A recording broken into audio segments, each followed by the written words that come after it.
सरपंच ते येत ते गावचे आयफोन 15 प्रो आहे तो. ऐक ना भैया भैया ऐक ना जरा ऐक ना अरे कुठं तू समोर आहे.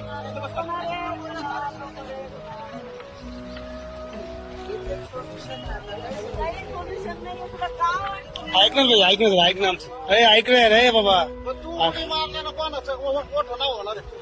आईसाठी काय होणार तुझं. आईसाठी जग ना.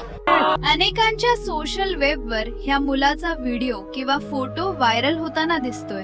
हा 18 वर्षांचा मुलगा आई वडिलांकडे आयफोन साठी हट्ट करत होता असं सांगितलं जात आहे आणि तो दिला नाही म्हणून आत्महत्या करण्यासाठी हा असा एका डोंगराच्या टोकावर उभा होता. परंतु यानंतर जे घडलं ते अतिशय दुर्दैवी आणि अस्वस्थ करणारे आहे. बाप त्याला कातरलेल्या आवाजात विनवण्या करत होता आणि माझा फोन देतो पण तू असं करू नको सांगत होता. आजूबाजूचे लोकही त्याला समजावत होते.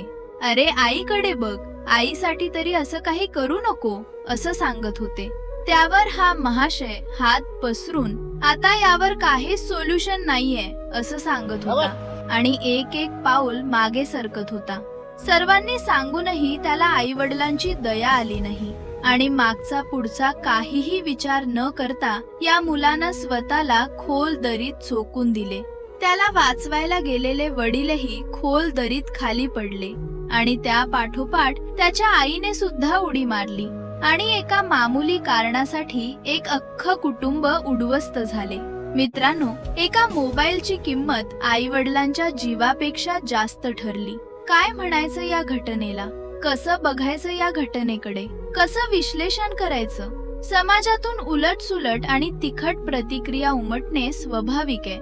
अशा हट्टी आणि नालायक कार्टाला आई वडिलांनी स्वतः ढकलून द्यायला हवे होते इथपासून. तर अशी मुलं जन्माला न आलेली बरी किंवा असं कार्ट लहानपणीच मेलेलं बरं यापेक्षा वांझोटं राहिलेलं बरं. इथपर्यंत तीव्र प्रतिक्रिया समाज माध्यमांवर वाचायला मिळत आहेत. खरं तर कोणते आई वडील मुलाला ढकलून देतील हो, आणि त्या आई वडिलांचा तरी काय दोष. माझं सुद्धा डोकं सुन्न होऊन गेलंय.